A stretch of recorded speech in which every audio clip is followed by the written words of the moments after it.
Shri K. Ram Mohan Naidu ji. Thank you, Madam Chairperson, for giving me the opportunity to speak on this important subject. Madam, education is one of the most important sectors if we have to look at the progress and growth of a nation. How a nation behaves tomorrow depends on how many and how well we educate today. Madam, if health looks after the well-being of one person, education looks after the well-being of the whole society. And education will help us to fight poverty, discrimination, equality, and other problems that the society faces on a daily basis. Madam, in looking at the importance of education, and if we just look at the concluded COVID-19 pandemic and the ensuing lockdown, it has caused serious disruptions to the education sector. And in India, over 1.5 million schools closed down due to the pandemic and also affecting 286 million children from pre-primary to secondary levels. This is in addition to the 6 million children who were already out of school prior to the COVID-19. Madam, the inequalities in the education sector between government and low-budget private schools on one hand and rich private schools on the other, between rural and urban schools, they've all come to the forefront during the pandemic. And only a handful of urban private schools could adopt online teaching methods. Low-income private and government schools had completely shut down for not having access to e-learning solutions. The students from these schools, in addition to the missed opportunities for learning, no longer have access to healthy meals during this time and are also subject to economic and social stress. Madam, I'd like to point out some specific stats. One, according to the ASER report in 2019, which was released in 2020, only 16% of children in class 1 can read the text at the prescribed level, while almost 40% cannot even recognize the letters. And the urban literacy rate today is 85%, whereas the rural literacy is at 69%. The Ministry of Education has allocated 93,224.31 crores, which seems to be a decrease of 6.13% over the previous year. This is 2.67% of the whole union budget, and in the previous budget, we had 99,300 crores allocated, which was 3.2% budget. Madam, with these statistics, I would like to point out that the national education policy which has come out, it is very, very comprehensive and it was very appreciated of the central government. But the government should also prepare definite time schedules with specific dates for achievement of different tasks and goals as provided in NEP. And in 2020, there has to be a clear roadmap on the implementation schedule of provisions given in the national education policy. And even the ministry itself has agreed that for the national education policy to be implemented completely, there has to be 6% of the GDP spending on education, whereas right now we see that it is only 2.3%.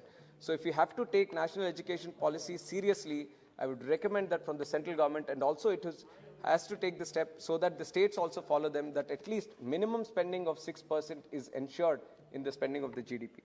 And also one important aspect that seemed to be missing from the national education policy is the sex education. We have been speaking about the problems that the women face day in and day out, and every single day we have been talking about problems in the parliament also.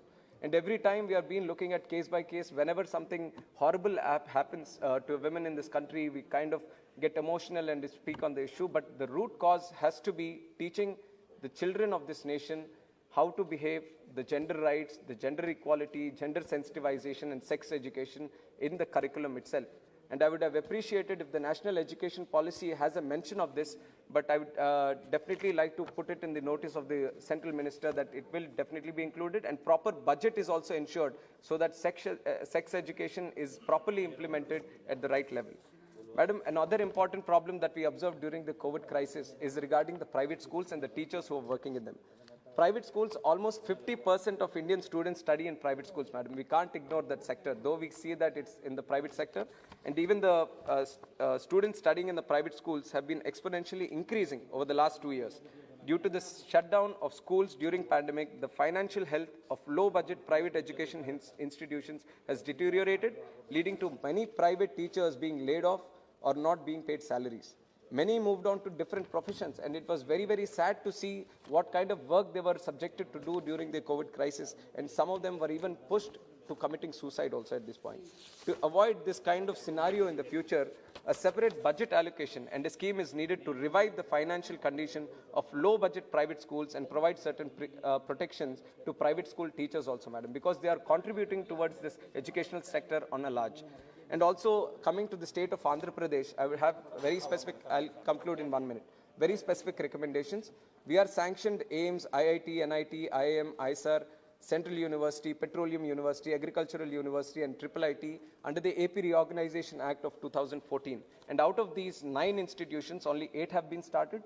The remaining 1 has to be started. And also, during the previous government under the leadership of Chandrababu Naidu Garu, all these institutions were provided land so that the permanent campuses can be built.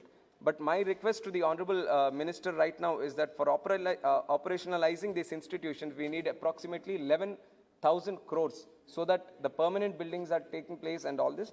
But we have not got enough funds in this budget. So I would request him to go back and look at proper funding for the educational institutions which have been promised to Andhra Pradesh, especially the one in JNTU in Anantapur.